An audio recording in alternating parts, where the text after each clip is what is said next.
madamu wiwe atambuke mke wake.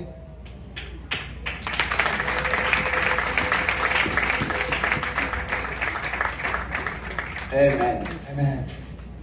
Muona aba bantu babiri. Hamutazami hao watu wawili. Uyu yagiye kuba umupasitori. Yeye atakuwa mchungaji. No mudamu uri yagiye kuba umupasitori. Na mke wake atakuwa kuko nawe ufite inshingano zawe. Kwa kuwa una kazi na wewe umugore w'umupasitori. Kama msaidizi. Bwana asifiwe. Amen.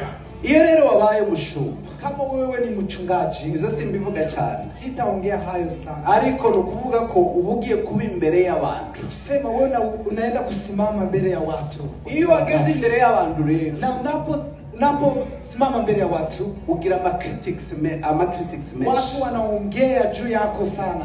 Iyo kiri hari nyuma ntawe uzukubona. Kama unaketi huko nyumba hakuna, ariko iyo wagaragaye hano imbere bose barakubona. Watu wote wanakutazama. Kabona shati wambaye, wanatazama shati unayovaa, wanatazama kiatu unachokivaa, uko wavuze, wanasikia jinsi ulivyo, bakakubona muri quartier, wanakuona kwenye public, mu kazi, wanakuona kwa kazi, bakakubona ahantu hose, kila fasi wanakuona. Naona uri muntu wese rero kaga wa mupastori wanyu twamubonye hapa. Kila mtu anasema huyo mchungaji wetu tulimuona pastori wanyu yavuze gutya. Alisema hivi. Ni kuvuga rero ubutangiye ubuzima. Kusema unaanza maisha bwo kuvugwa ya kuongelewa. Zamani watu walikuwa wanajua Sebastian ni mtoto mzuri. Watu walibazi ngo Sebastian ni mwana mwiza. Chunga mwaka kesho utasikia. Ariko ndiri mwakuza. Batazatangira kukuvuga. Wataanza kusema ariko ntuzacike intege. Usikate tamaa. Kwa sababu mwenye amekuita ni wa kuaminiwa. Huku waguhamagaye no kwizerwa. Haleluya. Amen. No kubisohoza atakamilisha kile alichoanza maishani. Bwana asifiwe. Amen. Namwe abakristo, hata nani wa Kristo, ntabwo mushinzwe kuvuga abapasitori. Sio kazi yenu kuongelea mabaya wachungaji. Nashaka mafuta zaba yarabavuyeho. Hata mafuta ikuwe imetoka kwa maisha yao. Ntabwo akazi kanyara kubavuga. Kazi yenu sio kuwa ndoa yangu ikiamuka uniombee. Kazi yangu ikiisha uniombee. Shida zikinifikia uniombee. Haiko muda wa kunisema, ni muda wa kuniombea. Sigecho kumvuga ni igihe cyo kunsengera. Haleluya. Amen. Biblia inavuga ngo Biblia inasema ngo nihagira umuntu uzana ikirego ku mukuru w'itorero, kama kuna mtu anakuja kushtaki mkuu wa kanisa, muzacemere ngeretse kizanwa n'abantu babiri cyangwa batatu. Kubali hilo, isipokuwa ni watu wawili ama watatu wanaleta shida hii. Wasifiwe. Amen. Mzaza muzana ibirego Sebastian yakoze haki mchungaji. Sasa mubwira harundi wabibonye se wa gatatu. Kuna mtu mwingine watatu aliona haya. Nimara muzane tuje kwa Sebastian. Na utaleta watu hao tuende kwa Sebastian. Nimutabihamiriza imbere yiwe, usipoyasema mbele zake, nifata nk'amatiku. Nitakamata hayo kama ni mambo ya kumuongelea tu. Abaza barukuri. Hiyo haitakuwa kweli. Icyo nshaka kuvuga cyane niki. Na kitu mimi nataka kuvuga nawe azakora amakosa ngo kubera ko byenda n'abatema afite. Sihitaji kwamba afanye makosa. Ariko icyo nshaka no kugira ngo mumushigikire mu bintu byose. Lakini kile ninahitaji ni ili msaidie kwa kila jambo. Cyangwa menshi. Kwa machache ama kwa mengi. Muza mumusengera. Mkwe mnamuombea. Uko tubasengera. Jinsi kama tunavyoombea. Muzaza musengera. Nani muendelee kuombea hivi kugira ngo akazi kacu kabashe kugenda neza, ili kazi yetu iweze kutembea. Biblia inavuga ngo mubaha ababayobora. Biblia inasema mutii wale wanaoongoza kaba bashinzwe nk'abazababazwa, kama wale wataulisiwa roho zenu, kuko ni mubafasha bagakora bishimye. Mnapowasaidia wanafanya kazi kwa furaha, nao bazakora kazi neza baneza, nao watafanya kazi vizuri na wakifurahi. Leo tugiye kubasengera muri uyu mwanya, tunataka kuombea kwa muda huu. Haleluya. Amen. Dasaba abapastori bose kugira ngo batambuke, si wachungaji waweze kupita sengera ili tuweze kusaidiana kuweza kumwombea. Ariko mbere yuko senga ndagira ngo banze arahire iyi ndahiro kabla tuweze kumwombea. Yeye ataapa maneno haya, subiramo amagambo ngiye kuvuga, takayarudilia maneno hayo nitakayasema. Urashaka ikinyarwanda cyangwa ndavuga gusa tukoresha ururimi rumwe kugira ngo byihute. So uravuga ngo jewe uvuga izina ryawe. Mimi Sebastian John Ninaapa mbele za Mungu Mwenyezi na mbele ya kanisa hili. Ninaapa mbele za Mungu na Mwenyezi wa kanisa hili. Nitaliteketeza kwa uaminifu wito niliokabidhiwa. Nitateketeza kwa uaminifu wito. Nitateketeza kwa uaminifu wito niliokabidhishwa. Ninajitolea kuheshimu Mungu kwa moyo wangu wote, kwa roho yangu yote, na kwa nguvu zangu zote. Kuheshimu na kuwa mwaminifu kwa viongozi wa kanisa, nikiishi kwa umoja na unyenyekevu. Kuwatumikia washirika wa kanisa kwa upendo, heshima na utu, bila kutajalia pesa au faida binafsi. Kuhubiri na kufundisha kwa kweli, nikiongoza na maandiko matakatifu na Roho Mtakatifu. Kuishi kama mfano wa utakatifu, uadilifu na huruma, na kadharani na fadhani, kulinda umoja wa mwili wa Kristo, na kujenga kanisa katika amani. Natoa kiapo hiki nikiwa na imani katika neema ya Bwana wetu Yesu Kristo, na akili imani yangu kwa Baba, Mwana na Roho Mtakatifu. Mungu anisaidie. Amen. Nikatukomea na mashi.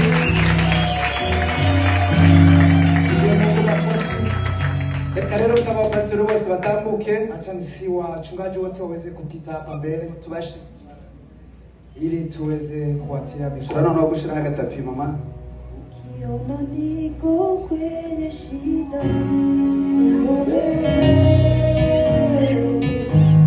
ndoa imevunjika, wewe niombe. Biashara haina faida, niombe. Hata nitapokuwa mjane, niombe.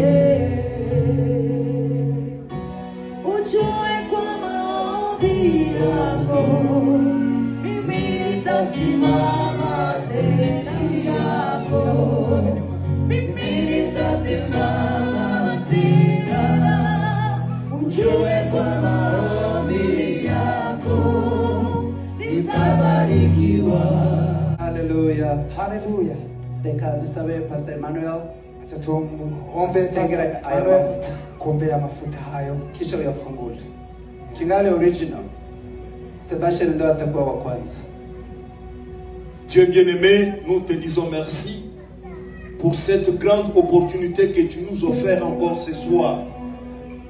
Papa, la Bible nous dit, Seigneur Dieu de bonté, qu'en montant au ciel, tu as fait les uns seigneurs comme apôtres, comme docteurs, Seigneur Dieu de gloire, les autres comme évangélistes, comme pasteurs. Oh Dieu de toute gloire, ça c'est un don que tu fais à l'église. Seigneur, quand tu les avais appelés, tu les avais mis à part. Ce soir, oh Dieu de toute gloire, le voici, Seigneur Dieu de bonté, tu les as mis à part. Nous prions, Seigneur, oh Dieu de bonté, pour cette huile qui est faite, Seigneur, des mains des hommes. Mais nous croyons, Père, que tu peux encore mettre ta puissance et ton onction dans cette huile, mon Dieu, mon roi, afin, Seigneur, que quand elle sera versée, Seigneur, sur ton serviteur, oh Dieu de bonté, que ta puissance l'accompagne. Tu ne puisses pas être seul, mais chaque fois, oh Dieu de bonté, quand il va faire ton service et ton travail, Yahweh, que cette puissance l'accompagne de toute puissance céleste. Nous les sanctifions, mon Dieu, mon roi. Laisse que, oh Dieu de bonté, quand cette huile sera utilisée, que ton onction, Seigneur, puisse l'accompagner en tout temps et en tout lieu, ô éternel Dieu de bonté, afin, Seigneur Dieu de gloire, comme tu nous as encore parlé ce soir, ô Dieu de bonté, que ta présence puisse être toujours avec ton serviteur pendant que cette nuit sera versée. Dans le nom puissant et précieux de Jésus-Christ, nous avons ainsi prié. Uko pasere yavuze aya mavuta nta mbaraga kama alivyosema hakuna nguvu kwa hii mafuta, ariko harimo ikimenyetso, lakini kuna ishara. Haleluya. Amen. Cyo kubaha Ya kutii. amavuta Bibiliya yavuga mu buryo bwinshi butandukanye. Haya mafuta Biblia inazungumza tofauti. Iyo bajaga kwimika abami kera, Kama walikuwa wanataka kutira mafuta babasukaga amavuta wa kings au walikuwa wanatira mafuta. noneho abatamzi nabo bagiye kugira bemeze ko ari abatamzi. Hata na wakuhani walipo ili wawe wakuhani. Bibiliya iravuga ngo Imana ibwira Mose ngo nagenda afata amavuta. Mungu akamwambia Mose achukue mafuta. Aya mavuta Bibiliya ivuga uburyo ikintu gicomposing aya mavuta. Biblia inasema kwa usomye neza juu ya hii mafuta. Usomye neza mu isezerano rya kera. Unaposoma kwa Agano la Kale, Imana yake ibabwira ikintu bagomba kuvanga kugira ngo bakore ya mavuta. Mungu aliwaambia kitu ya kufanya ili ayasuka kuri Aroni na watie katika kichwa ya Aroni, ngo ayasemera no kubahungu biwe hata na watoto wake, ngo bayamenaga no kubise hano imbere kubikoresho bakoreshaga by'Imana. Walikuwa wanatia mafuta hata na vitu walikuwa wanatumia ndani ya mafuta. Natwe niyo kuvuga ngo uyu nawe tumahaye umurimo w'ubutamzi, na hii mafuta ni kusema kwamba tumempatia kazi ya ukuhani, abe amavuta ya mahoro n'ubumwe, iwe ya amani na umoja, yandi yamanutse ku myenda ya Aroni, kama hiyo mafuta iliposhuka kwa nguo za Aroni iwe na ikaenda kwenye ku myenda yiwe na kwa nguo hata chini. Haleluya. Leka tumena haya mafuta hata tuweze kupaka mafuta hii na uchungaji na hiyo ikateremka hiyo mafuta ikagera no ku myenda yiwe hata na kwa nguo zake. Haleluya. Haleluya. Leka twongere dukomere Imana. Hata tumpigie tena Mungu makofi. Haleluya. Leka bashumba bigire hino bamusengesha. Acha wachungaji wakaribie ili tuweze kumwombea, hanyuma tuze kumwambika umusaraba na tena tutamutilia hiyo msalaba.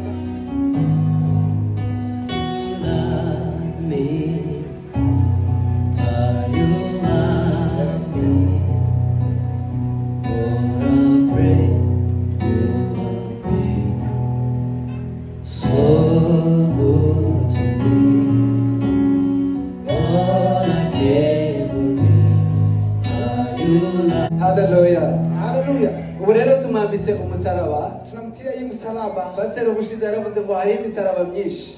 So pastor aliongea akasema kuna msalaba mingi. Hariho umusaraba wo gushira ku muntu iyo yapfuye. Kuna msalaba anatilia mtu kama amefariki. Ukawashira hariya kukaburikiwe. Na tunamtia kwenye kaburi. Haleluya. Amen. Ni misaraba tuzodushira hano mu masenge. Na hii misaraba tunayotia kuka. Ubu rero cyo ni kuvuga ngo nawe wapfuye ku bwawe cyo. Kusema kwamba nawe umekufa kwa kibinafsi. Ubaye wa Kristo Yesu. Wewe umekuwa mtu wa Kristo. Ufuye ku bwawe. Umekufa kwa kibinafsi. Wewe ni wa mtu mwingine. Haleluya. Haleluya.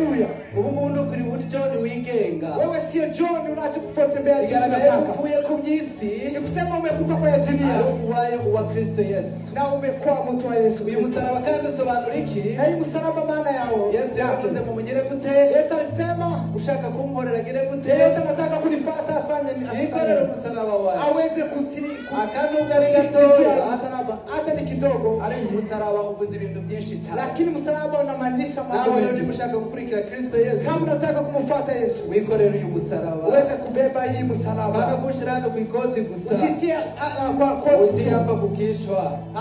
Wikorere kwa mtu. Mbona twari gufashana tuba twagashize hano.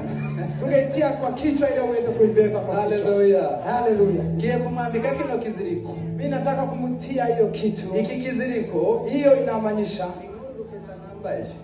ni kama ipete ninayo. Urunguru ni nko kuvuga ngo ntuza divorce mama Yvonne n'umunsi no. Nikusema usi divorce mama Yvonne amusiache mama Yvonne. Akanako ngiye kumwambika uyu nguyu. Na hii kifungo naenda kumutilia. Ni kuvuga ngo nawe uyu munsi. Nikusema leo urutoka peta rwa Yesu tugiye kukwaba. Hii pete ya Yesu tunataka kuvika. Uzamuzemo. Usitoke ndani yake. Uzazujana ugiye hose. Fasi yote naenda na uende na yeye. Wewe haya kukwambala.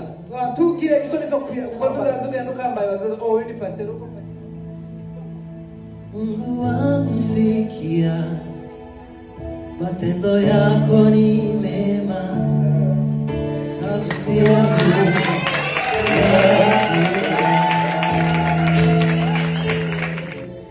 wanisikia. Reka tubasengere bose hamwe. Acha tuombe kwa ujumla, kuko ino mufasha wiwe, kwa sababu huyu ni msaidizi wake, uzamufasha mu kazi kiwe kose azakora. Wewe atamsaidia kwa kazi yoyote atakayoifanya. Ubwira umugore mwiza, kama una mke mwema, tutubibonera hanze, tunayaona nje. Bwana asifiwe. Amen. Kuko uyu nagaragara nabi hanze tuzavuga akionekana vibaya huko nje, what happened to you? Tutauliza ni nini ilianza kuwa vile. Asante, musogelee tumwombee. Bigira hino tumurambike ibiganza.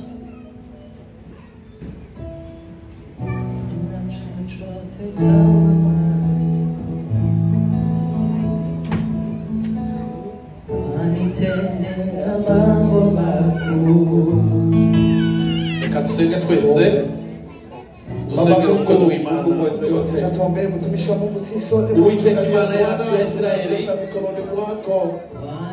turaguhamagaye muri uyu mugoroba w'uyu munsi, izi tariki 20 z'ukwezi kwa Cyenda, watoranije bati kugira ngo umukozi wawe tuzi kuko haba imihamagaro myinshi, ariko uyu muhamagaro wiwe ni wa wundi wagenda uravuga ngo ubonye umutima wiwe umeze kugira wanashaka uwepo wako iwe pamoja samwe uravuga ngo takatifu umukozi wanje kugira ngo musiga amavuta kugira ngo azabe umwami w'igihugu.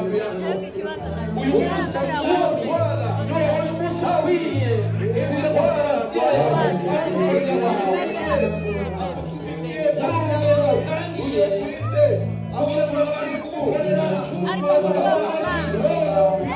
ukomeze uzamwambike imbaraga zawe, uzamufate mu kazi kugutumikia urugendo rurakomeye, urugendo rurakomeye naho ushobora gusinza gusobanura ubereke abaza mu magezi pamoja naye amaze mukomeze mwami kandi Mana uzamugirire neza kandi uzamwagure.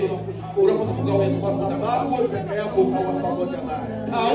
Aunge wake Pauli Mungu yizera Yesu amsaidia katika mazuri, amsaidia katika kufanya kazi Yesu kazi inaendeleza amenundana kwa sababu mwami wewe ili akukugira neza kandi Mungu tunakushukuru. Urakoze mwami kwa leo kwa sababu wewe ni Mungu. Urakoze mwami, utawaonekanie, utawapiganie, utawatetea. Urakoze mwami kwa sababu urakoze mwami. Bwana jina lako liinuliwe, izina ryawe rihimbazwe muri uyu mugoroba mwami, utazi impano nziza y'ubukozi muri uru rugo amaze mwami bazagukorere batishinga batunganire muri byose bose kwa Yesu dukunda mwami. Amen. Hallelujah, hallelujah, hallelujah.